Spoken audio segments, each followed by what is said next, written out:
नमस्कार। आज है 15 मार्च 2026। आज हम एक ऐसी कहानी की पड़ताल करने जा रहे हैं जो शुरू तो होती है हजारों मील दूर, लेकिन उसका असर सीधा हमारे आपके घर, हमारी यात्रा और हमारी जेब पर पड़ रहा है। चलिए शुरू करते हैं। देखिए, दुनिया के एक कोने में बढ़ता हुआ तनाव अब सिर्फ अखबारों की सुर्खियां नहीं रह गया है, बल्कि ये हमारे रोजमर्रा के जीवन की एक हकीकत बन चुका है। तो सवाल ये है कि एक भू राजनीतिक संकट आखिर सीधे हमारे घरों तक पहुंच कैसे गया। आज के इस विश्लेषण में हम इसी की परतें खोलेंगे। चलिए इसमें थोड़ा गहराई से उतरते हैं। तो इस कहानी की शुरुआत होती है मध्य पूर्व से, जहां एक जल डमरू मध्य, जिसे स्ट्रेट कहते हैं, वो दुनिया के लिए ऊर्जा की लाइफलाइन है और यहीं से इस पूरे संकट की जड़ें निकलती हैं। तो देखिए, ईरान और इजराइल के बीच का तनाव अब एक खतरनाक स्तर पर पहुंच चुका है और इसी बीच ईरान ने होर्मुज स्ट्रेट को ब्लॉक कर दिया है। ये वो रास्ता है जहां से दुनिया का एक बहुत बड़ा हिस्सा तेल और गैस हासिल करता है। अब इस नाकाबंदी को तोड़ने के लिए अमेरिका पूरी तरह से एक्शन में है। राष्ट्रपति ट्रंप ने न केवल चीन, जापान और ब्रिटेन जैसे देशों से सैन्य मदद मांगी है, बल्कि एक बहुत बड़ा दाव चलते हुए ईरान के नए सुप्रीम लीडर मुजतबा खामेनेई की जानकारी देने वाले को 92 करोड़ रुपए से ज्यादा के इनाम और अमेरिकी नागरिकता तक का ऐलान कर दिया है। इससे आप अंदाजा लगा सकते हैं कि हालात कितने गंभीर हैं। तो अब देखते हैं कि होर्मुज में उठे इस तूफान का असर सीधे भारत के घरों तक कैसे पहुंच रहा है। ये संकट अब सही मायनों में हमारी ऊर्जा सुरक्षा की परीक्षा ले रहा है। इस गंभीर संकट के बीच एक छोटी सी लेकिन राहत की खबर आई है। ईरान ने 92,700 टन LPG से लदे 2 भारतीय टैंकरों को होर्मुज स्ट्रेट से गुजरने की इजाजत दे दी है। ये जहाज अगले कुछ दिनों में भारत पहुंचाएंगे, जिससे देश में चल रही LPG की किल्लत में थोड़ी राहत मिलने की उम्मीद तो है। हालांकि ये भी सच है कि देश की विशाल जरूरत को देखते हुए ये एक अस्थायी समाधान ही है। इस बढ़ते ऊर्जा संकट से निपटने के लिए सरकार ने कड़ा फैसला लिया है। अब से जिन घरों में पाइप्ड नेचुरल गैस यानी PNG का कनेक्शन है, उन्हें सब्सिडी वाला LPG सिलेंडर नहीं मिलेगा। इतना ही नहीं, उन्हें अपना LPG कनेक्शन सरेंडर भी करना होगा। इस कदम के पीछे का मकसद साफ है, गैस के वितरण को प्राथमिकता देना, ताकि सप्लाई उन तक पहुंच सके जिन्हें इसकी ज्यादा जरूरत है। रसोई गैस की किल्लत तो सिर्फ एक पहलू है। इस अंतर्राष्ट्रीय संकट की लहरें अब हमारे हवाई सफर को भी प्रभावित कर रही हैं और इसका सीधा असर लोगों की जेब पर पड़ रहा है। और इसका असर अब साफ साफ दिखने भी लगा है। एयर इंडिया और इंडिगो के बाद अब अकासा एयर ने भी अपने टिकटों पर फ्यूल सरचार्ज लगा दिया है। ये सरचार्ज 1300 रुपए तक का है, जिससे घरेलू और अंतर्राष्ट्रीय दोनों ही उड़ानें महंगी हो गई हैं। एयरलाइंस का कहना है कि भाई युद्ध के हालातों में हवाई ईंधन की कीमतें बढ़ गई हैं और इसका बोझ अब यात्रियों को ही उठाना पड़ रहा है। जब संकट राष्ट्रीय स्तर पर पहुंचता है तो प्रतिक्रिया भी हर स्तर पर देखने को मिलती है। तो चलिए देखते हैं कि देश भर में राज्य सरकारें और हमारे पड़ोसी देश इस चुनौती से कैसे निपट रहे हैं। इस संकट के जवाब में अलग अलग राज्यों ने अपने अपने तरीके खोज निकाले हैं।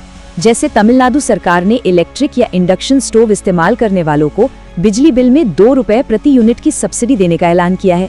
वहीं दिल्ली में, जहां प्रदूषण की वजह से लकड़ी जलाने पर पाबंदी थी, अब होटलों और रेस्टोरेंट्स को फिर से इसका इस्तेमाल करने की छूट मिल गई है। और सोचिए, हमारे पड़ोसी देश नेपाल में तो स्थिति इतनी गंभीर है कि सरकार लोगों को आधे भरे सिलेंडर दे रही है। तमिलनाडु सरकार का ये फैसला, जहां कुछ लोग इसे एक स्मार्ट कदम बता रहे हैं, वहीं कुछ इसे चुनावी रणनीति के तौर पर भी देख रहे हैं। इस विषय पर अलग अलग मत हो सकते हैं। आप क्या सोचते हैं? इस पर अपने विचार कमेंट्स में साझा करना न भूलें। तो जहां एक तरफ ये ऊर्जा संकट देश की अर्थव्यवस्था और हमारी आपकी रोजमर्रा की जिंदगी को प्रभावित कर रहा है, वहीं दूसरी तरफ राष्ट्रीय राजनीति, तकनीक और सामाजिक मुद्दों पर भी कई बड़ी हलचलें हो रही हैं।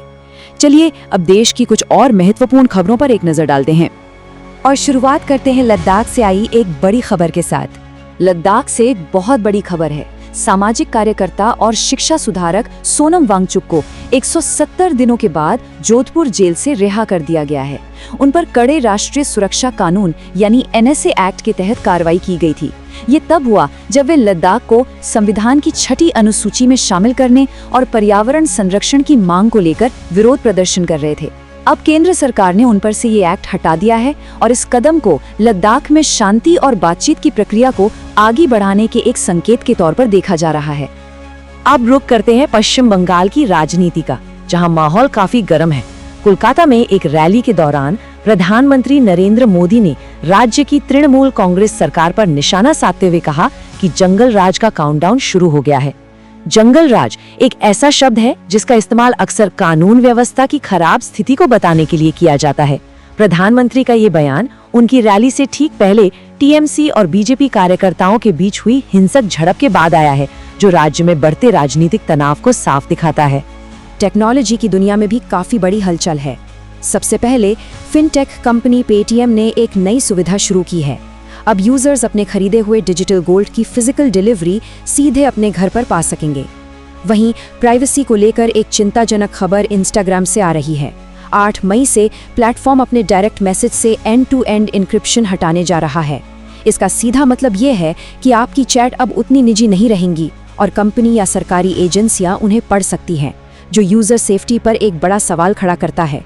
और आखिर में मेटा यानी फेसबुक और इंस्टाग्राम की पेरेंट कंपनी एक बार फिर बड़ी छटनी की तैयारी में है।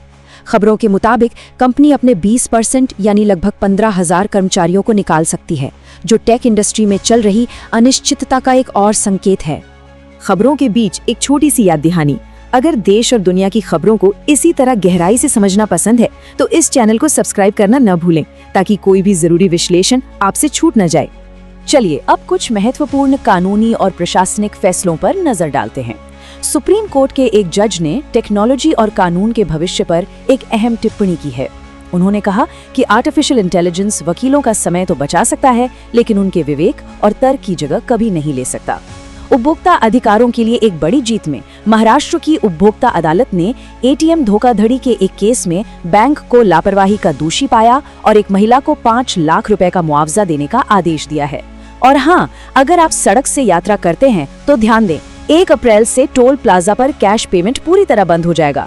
अब सिर्फ फास्टैग या यूपीआई से ही भुगतान होगा।